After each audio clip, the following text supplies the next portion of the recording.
Have you ever loved someone so deeply, but still felt like something just wasn't right?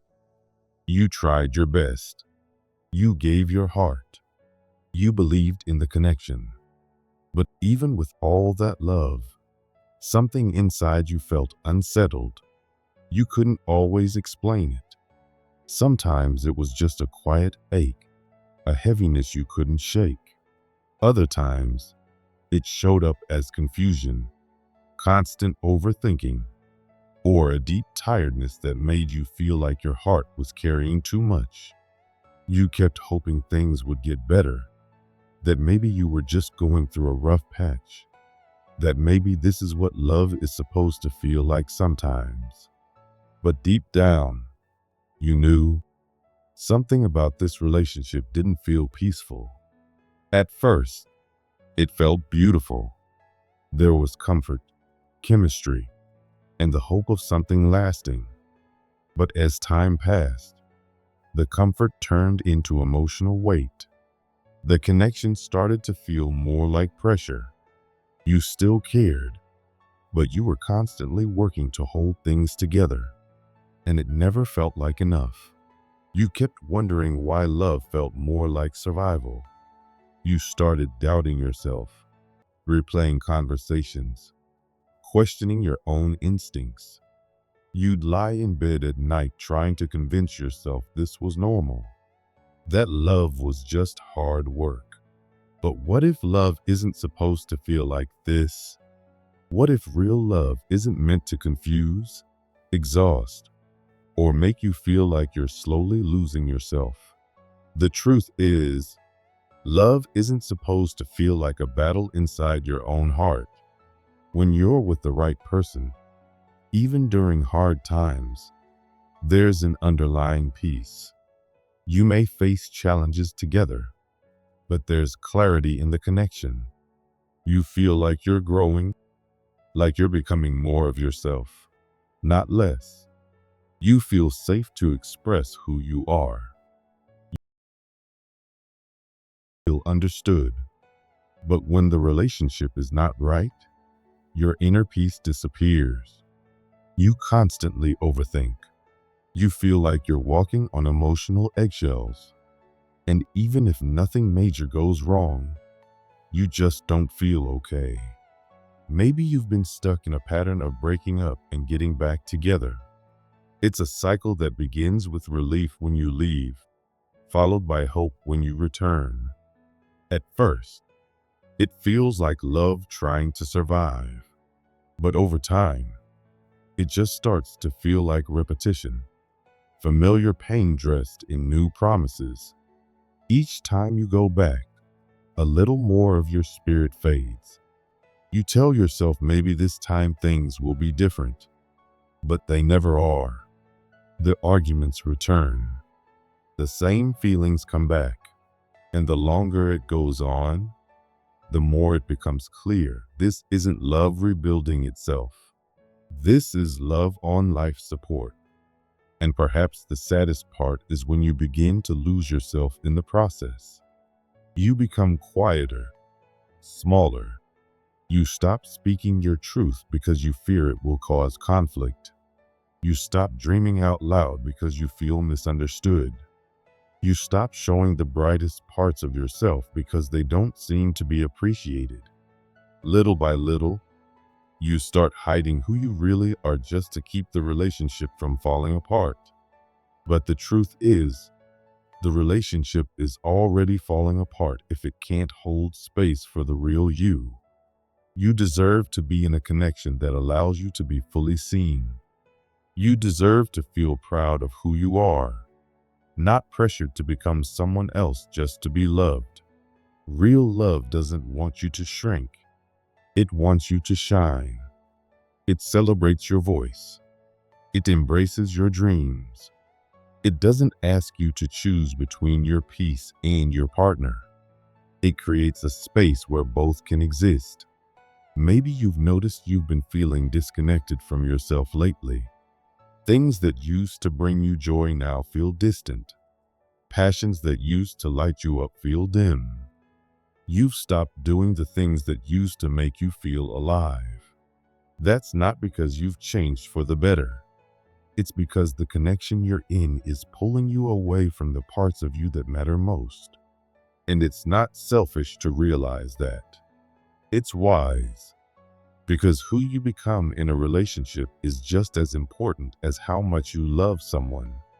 Letting go is one of the hardest things you'll ever do, especially when your heart still cares. But sometimes, walking away isn't giving up. It's choosing to listen to your truth. It's realizing that love should build you, not break you. That you shouldn't have to beg for consistency, for effort, or for emotional safety. That real love should bring you peace, not make you doubt yourself every single day.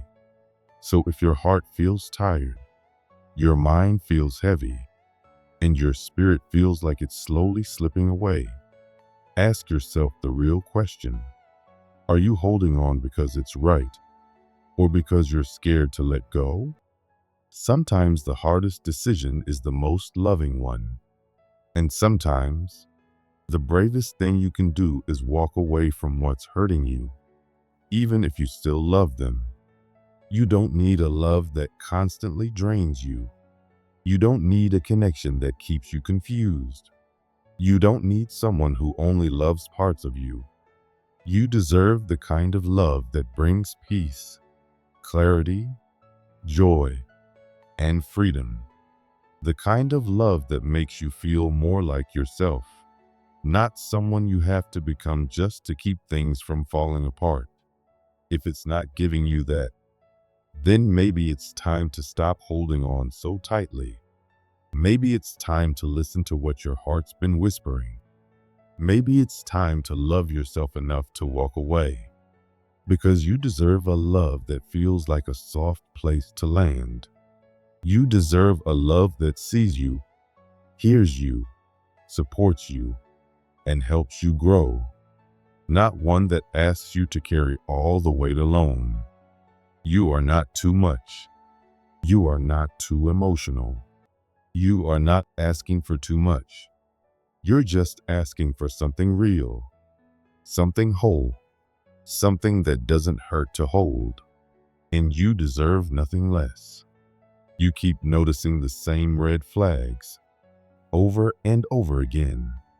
Things that make you feel uncomfortable, anxious, or deeply uneasy. You see how they lie, how they twist the truth just enough to make you question your own memory. You feel the way they manipulate conversations, avoid real effort, or only show up when it's convenient for them. You've seen the poor communication, the emotional distance, the constant one-sidedness. You felt the sting of being the only one trying while they remain passive or distracted. Deep down, you know something's off.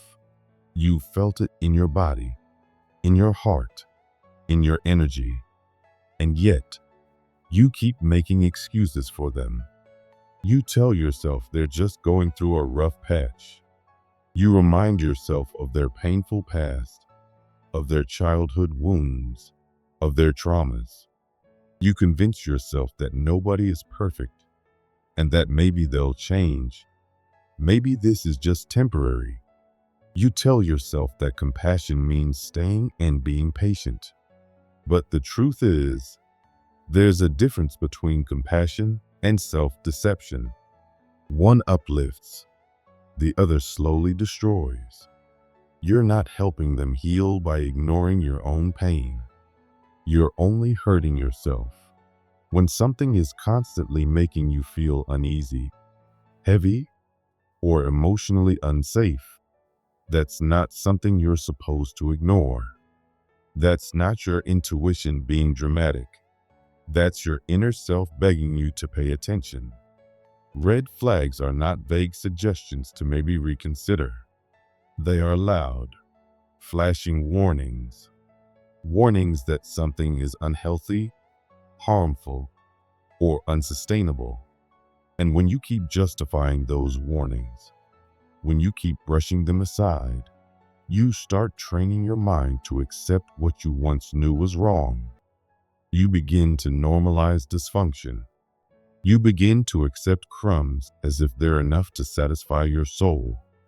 And without even realizing it, your standards start to drop. You stop asking for respect. You stop asking for effort. You stop asking for what you truly deserve. You begin to feel like you're too much for expecting even the basics. And that's how peace disappears. That's how emotional exhaustion creeps in. That's how you begin to lose sight of yourself. And all the while, you're still asking for clarity, still hoping for a sign, still wondering what you should do. You've asked the same questions over and over, cried over the same hurt, replayed the same situations in your mind hoping to see them differently. You keep searching for some kind of confirmation, some kind of external moment that will finally make things clear. But what if the clarity has already come? What if the sign you're looking for was in the sleepless nights, the tearful drives home, the pit in your stomach when they broke another promise, the way you slowly stop feeling like yourself around them? That heaviness, that sadness, that confusion, that's not random. That's your answer. That's your body and heart telling you that something isn't right. You're not stuck because you don't know what to do. You're stuck because doing what you need to do feels painful. You don't want the answer to be what it is, so you pretend it hasn't arrived yet. But the longer you pretend, the deeper the pain becomes. Waiting for another sign doesn't protect you. It delays your healing. It keeps you circling in a place that is clearly draining you. And while you've been focused on them, have you noticed what's happened to you? To your passion? To your goals? To your dreams? You used to be full of energy, full of purpose. You had ideas, plans, fire in your spirit. But now you feel like you've been walking in circles, like your motivation has slipped through your fingers.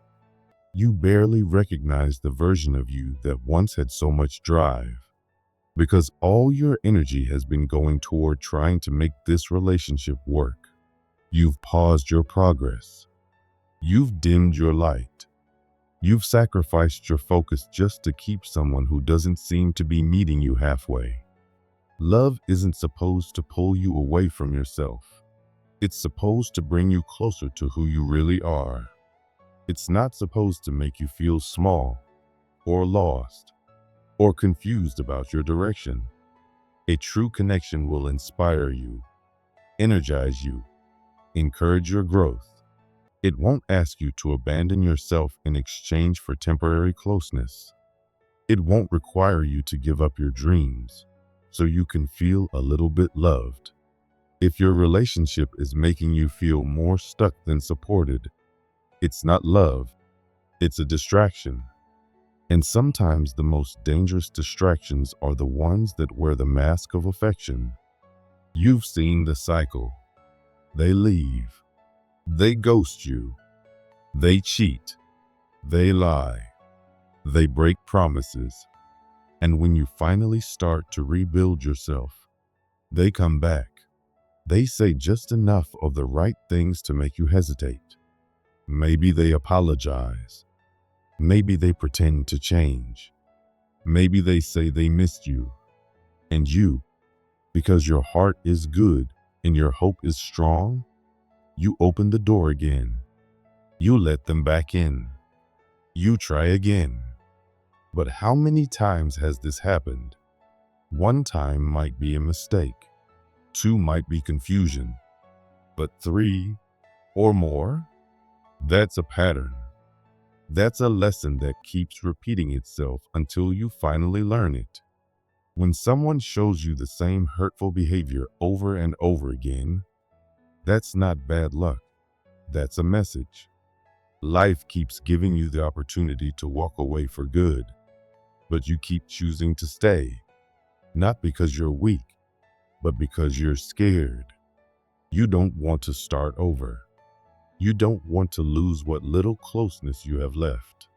But the truth is, every time you let them back in, you push yourself further away from what you deserve. You stretch yourself thinner. You doubt yourself more. You delay the peace and love that could actually be waiting for you somewhere else. You can't hold on to what's hurting you and expect to feel whole. Letting go isn't failure. It's freedom. You weren't made just to survive emotionally. You weren't made to live your days walking on emotional eggshells, second-guessing yourself, settling for half-hearted affection. You were meant to feel safe, to feel calm, to feel valued not for how much you can tolerate, but for who you truly are. And no one who truly values you will make you feel like you have to earn their love through pain, silence, or constant emotional labor. If someone makes you feel like you're too needy just because you want honesty, communication, and consistency, that's not your person. You don't have to apologize for wanting stability. You don't have to keep proving your worth to someone who can't see it.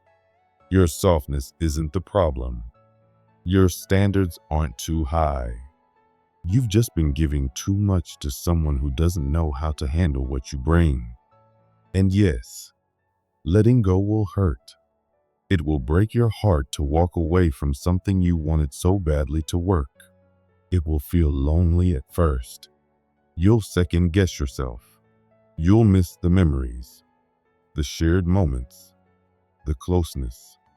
But pain fades, doubt fades, and in its place comes something powerful: peace, relief, clarity, self-respect, the freedom to breathe without waiting for the next disappointment, the space to grow, to heal, to rediscover yourself. And eventually, you'll look back and realize that what you feared losing was never as safe as you thought. You'll see that the ending was necessary for your beginning. This moment might not feel like a blessing. It might feel like a breaking. But it's the kind of breaking that clears the way for something real, something honest, something that doesn't make you question your worth. You don't have to stay where your heart is always aching. You don't have to stay where your light is always dimming. The right kind of love won't confuse you, exhaust you, or shrink you. It will meet you where you are and help you become more of who you're meant to be. So if everything feels like it's falling apart right now, maybe it's because something better is finally trying to come together.